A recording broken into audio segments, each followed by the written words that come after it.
you talked a little bit about your school literacies.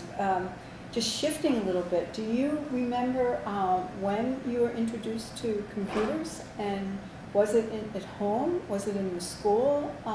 Well, I learned to use computers about the same time you did. So it was 1983, and I was working as a work study student in the journalism department. My major was journalism, and I had been the editor of my school paper when I was in high school, and so I was really very thankful to have this 20-hour-a-week job. I had to work myself through school, and I was the assistant to the department secretary.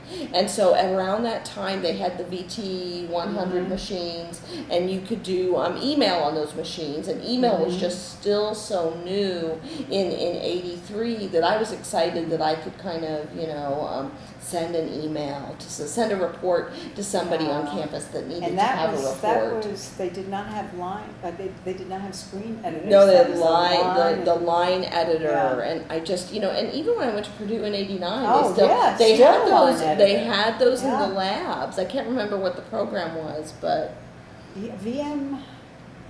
Oh, VX.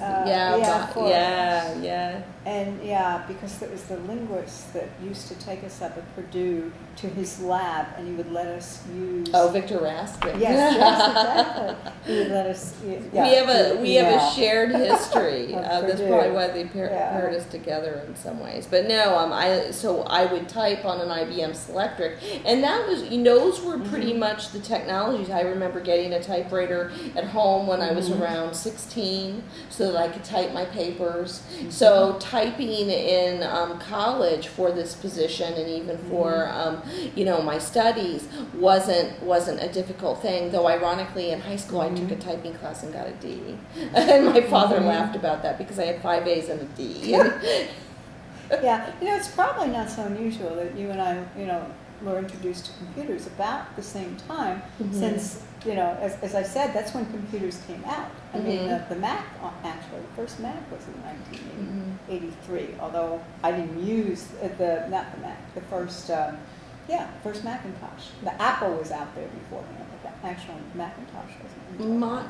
The journalism department, they had Sanyos. They had Sanyo personal computers, and it was the 5 1/4 inch disc, where the program was WordStar, and so in getting my first computer, my mother did buy me a Sanyo, and